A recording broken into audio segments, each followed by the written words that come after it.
So, Richard Bryan is a sailor. We need to inspect his deck. Because it's a boat. Deck. The poop deck, yes. You made sense out of my dumb joke. Right now, we're going to go over Inspectah Deck's chamber number 9.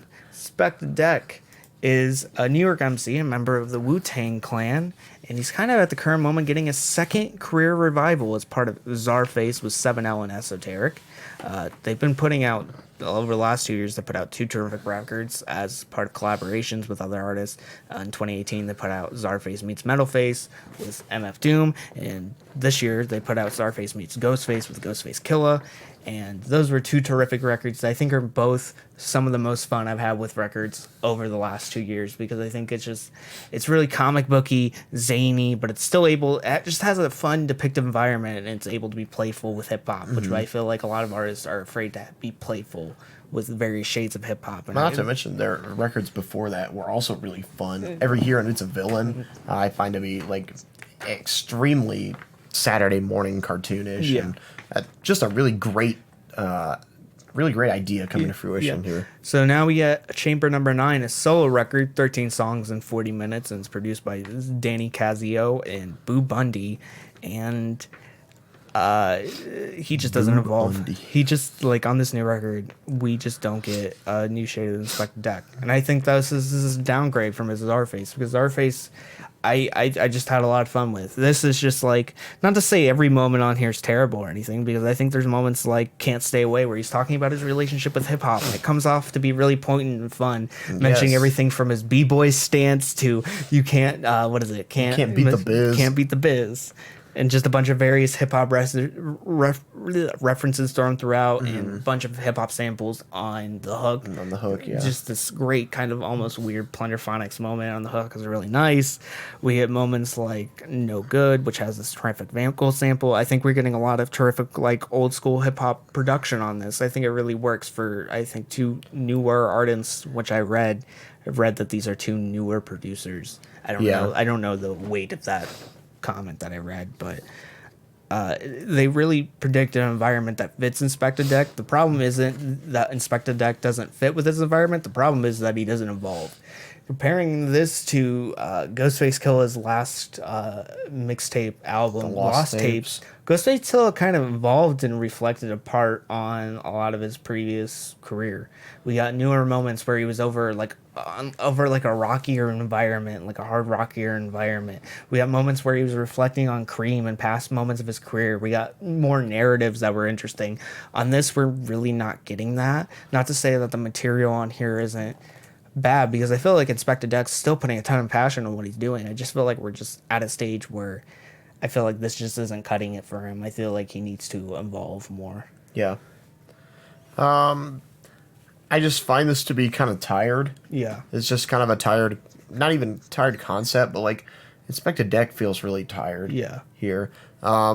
It's using the same like Shaolin martial arts kind of thing that Wu-Tang had been doing from a long time ago, which I found to be really endearing, like back in the day. And I still find those old albums to be like really endearing. But here it feels like kind of half-assed. Yeah. I'm not a big fan of that. The opening track, Shaolin Rebel, I was like,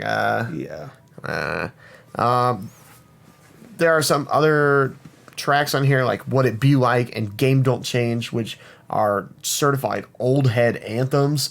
Every single old rapper is going to make a track like this about like how the hood don't change, you gotta hustle.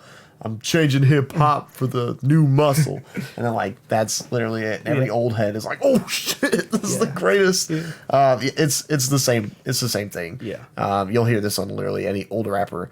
But there are some really fun tracks on here. Russell Jones, all about ODB, with that Old Dirty Bastard sample at the very beginning. I like the lo-fi texture to it. I feel like it really fits. He's a very lo-fi artist. I feel like he recorded into like a potato, and he was like, "Oh, here you go." I feel like he recorded into Chill Beats the Study to, or whatever. What is it? Chill Beats to Relax and Study to.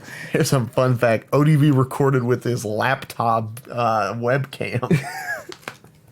I think there's actually a Tyler the Creator. No, like an Odd Future. I know there album is that- odd toddlers or Or whatever. something like there's a track where they recorded it off the webcam and they actually mastered it to be something decent, which Yeah. is interesting. That was the joke. But yeah, ODB is like very lo-fi. I think that I just absolutely went nuts when that sample started up at the beginning of the track. I was But like, one oh thing my I have to God. say, the hook is hook- Russell Jones should not just be said a lot because it's just so clunky. Yes, It's so clunky. yes. But I think talking about his legacy was a really cool thing, and like honestly, not a lot of artists have done that for the kind of legacy that ODB has had.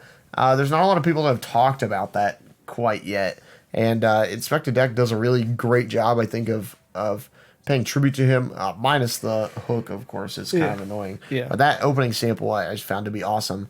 And like you mentioned, Can't Stay Away. Yeah. Talking about like his relationship with hip hop in and of itself, I found to be really endearing. And I think that like any rapper or producer or even like fans of the medium will really like this will resonate with them. Like in a way, I even felt like this resonated with me, being like a younger person in the realm of hip hop. I still found it to be like, oh yeah, like I actually do feel this way. And there's a really cool, I think, unintentional bridge between like old heads and young heads. Yeah. And yeah, that's all I really gotta say. I feel like just for the rest of this just isn't evolved. Like he's still doing a lot of old stuff that him and wu-tang have done for decades now. Keep in mind that I'll score a futile and meaningless right now. I'm feeling a 5 on this. I think I'm feeling about the same. Yeah, but I not to say Inspectah Deck is just like hopeless from this point on because still the work. CZARFACE is awesome. The CZARFACE stuff is consistently made, put out, and it's consistently awesome. So yeah, I'm really interested to see more of the future of that, or if he evolves on a lot of these ideas from CZARFACE and puts it into his own solo material. That'd be cool.